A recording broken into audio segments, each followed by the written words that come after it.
Sakykit, mėly broliai seserys, o kaip su mano ir tavo gyvenimu? Ar turim to gėrio tiek daug, kad galėtumėm dalinti į kairę, į dešinę ir kaip tam mažam vaikui ir gaila nebūtų?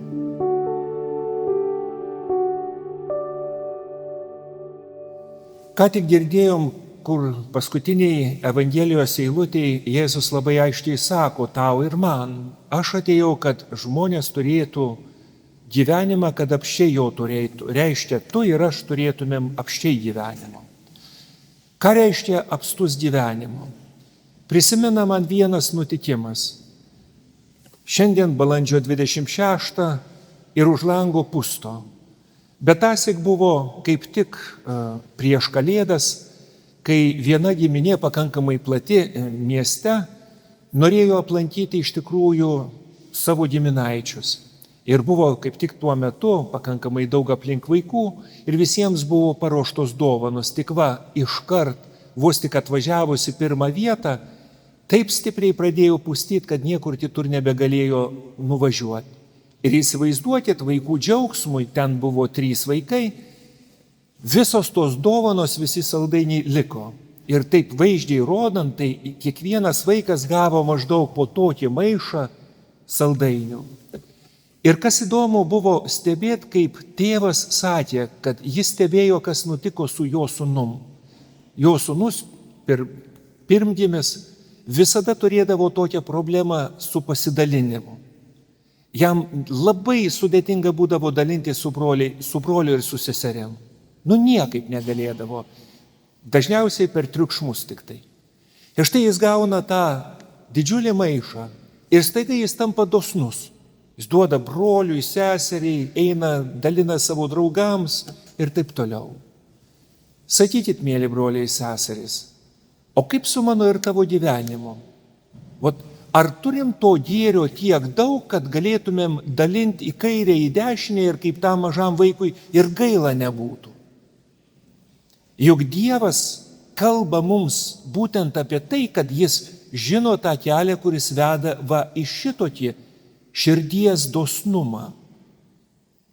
Ar tas tikėjimas, kurį mes išpažįstam, yra tas kelias, kuris veda mano ir tavo širdį, kad aš ir tu taptume tokie?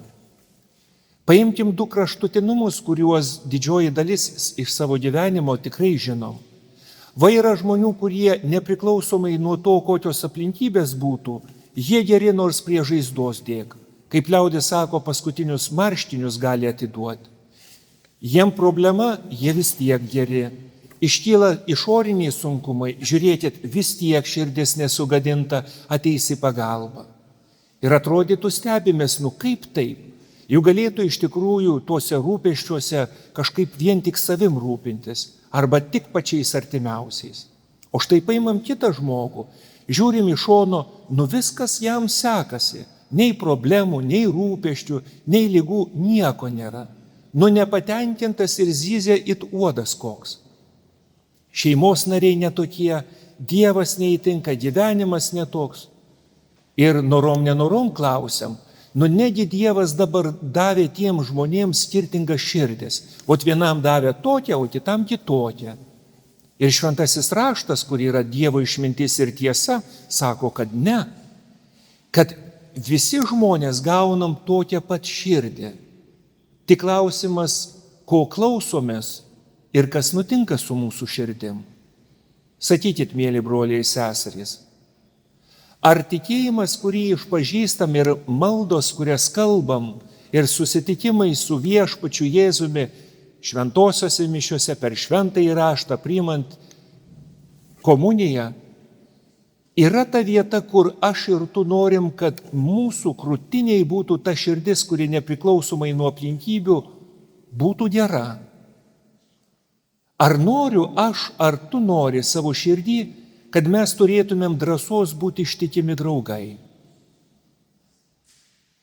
Štai kodėl, mėly broliai ir seserys, ką tik girdėjom, kaip psalmės atliepa sako, mane viešpats gano, man nieko nestinga.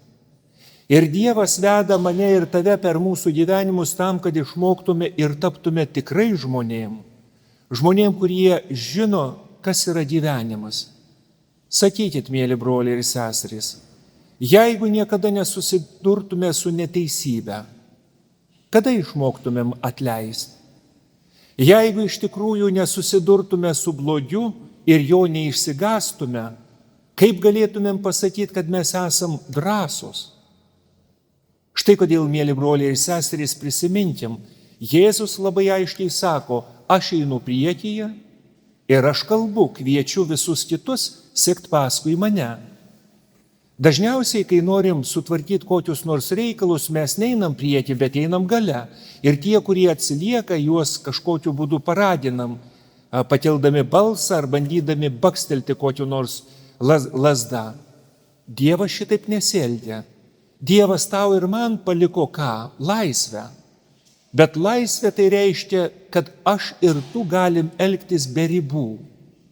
Galėtumėm ir karts nuo karto papriekaištaujam, kodėl Dievas yra toks dosnus laisvė. Nori daryti blogą, gali daryti blogą. Nori vogt, gali vogt. Nori meluoti, gali meluoti. Nori nuskriausti silpnesnį, gali nuskriausti silpnesnį. Kiekvienas iš mūsų galim tai padaryti. Bet Dievas nekviečia to dalyko daryti, bet sako priešingai. Jis kviečia, matai skriaudžiamą silpnesnį, užstok silpnesnį. Matai žmogų pakliuvusį į bėdą, ateik į pagalbą.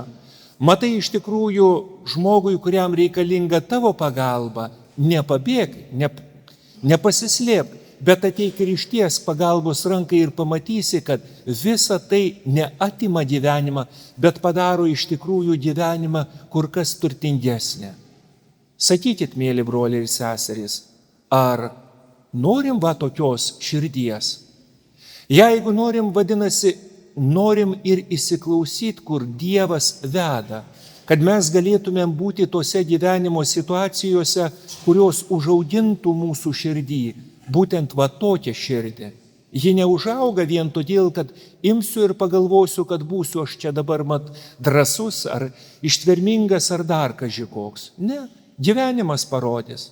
Juk tiesa apie mane ir tave nėra tai, ką aš galvoju ar tu galvoji, tai, ką sako kiti. Tiesa yra mūsų veiksmuose, kaip aš ir tu elgiuosi. Kur dingsta mano ir tavo širdies gerumas, kai mes susierzinam, supykstam? Mokam nuryti, užgesinti tą pyktį, ar priešingai, tarsi išleidžiam kaip koks nors drakonas šnypščiančių žodžius, kurie nutvilko ir nudegina šalia esančių žmonių širdis. Tokia tiesa apie mūsų širdis. Štai kodėl, mėly broliai ir seserys, Jėzus kalba palyginimais. Ir kaip ir girdėjome Evangelijoje, klausydamiesi šito palyginimo, to laikmečio žmonės nesuprato. Ir Jėzus po to turi paaiškinti. Šiandien, kai mes meldžiamės, Dievas kiekvieno mūsų klausia. Ar žiūrėdami į savo gyvenimą ir patirdami ne visada patogius dalykus, gali tu atpažinti, kad Dievas rūpestingai mus moko užauginti širdį, kuri būtų ištikima ir patikima įvairiomis gyvenimo aplinkybėmis. Ne tada, kai bus nepatogu.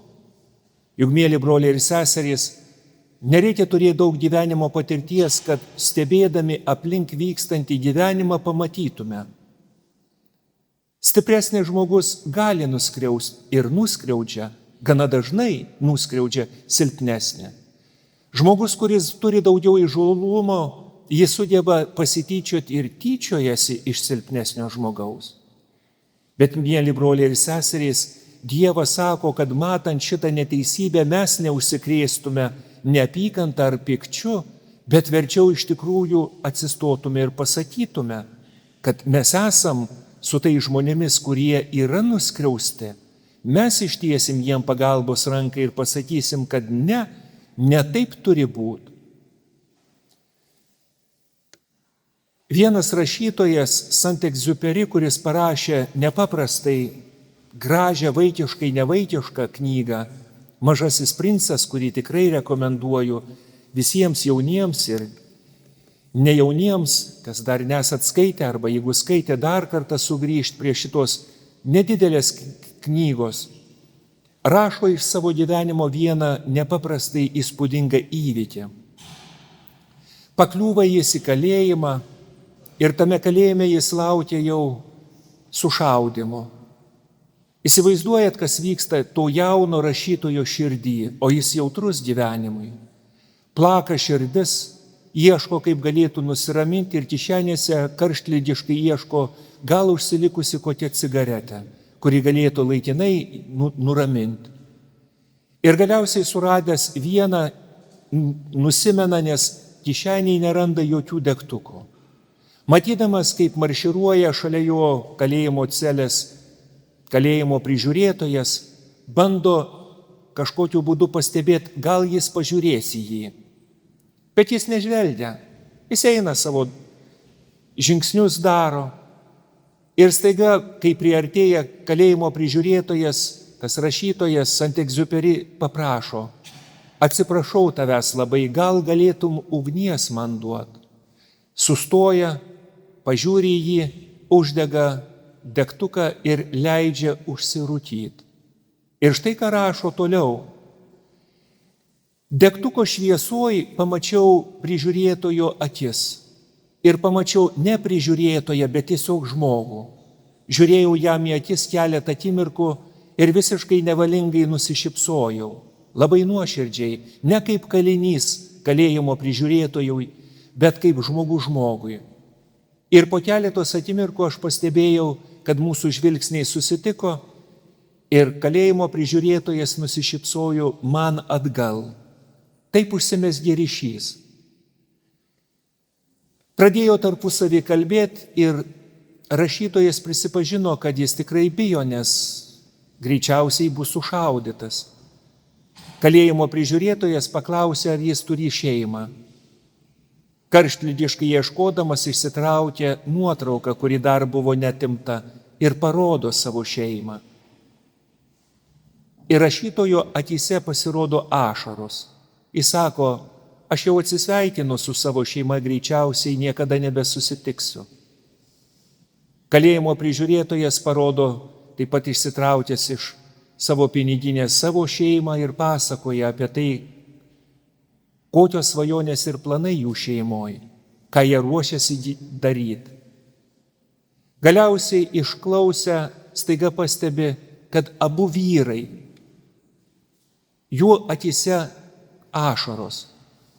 Dar po keletos akimirkų kalėjimo prižiūrėtojas atrakina kalėjimo duris ir išveda jį lauk. Veda ilgais, siaurais, klaidingais miestelio keliais, kol išveda už miesto ir jį paleidžia. Rašytojas, aprašydamas šitą nuostabų susitikimą, sako: ką gali žvilgsnis ir šypsena? Sakykit, mėly broliai ir seserys, jeigu šypsena, jeigu žvilgsnis galėjo atrakinti širdies gerumą kalėjimo prižiūrėtojo širdyje, ko reikia, kad tavo ir mano širdis atsirakintų ir mes atrastume tuos didžiulius gerumo turtus, kur to gyvenimo apščiai. Juk nebūtina mums pakliūti į nelaimę ar kalėjimą, kad atrastume kelią į tą gerumą. Dievas šaukte šaukia, kad tavo ir mano širdis yra ne ką mažesnė už angelo širdį. Ten daug jėgos, daug gerumo, tik rakto reikia, kad kažkas atrakintų. Štai kodėl, mėly broliai ir seserys, šiandien Dievas ir klausia, ar tikiu jo žodžiais. Ir jeigu tikiu, Dievas atrakins tavo ir mano širdį. Ir jo balsą atpažinsim ir gyvenimo įvykiuose, ir šventojo rašto žodžiuose. Ta Dieve kalbėk, kad būtume drąsūs tavo tikinti žmonės. Amen.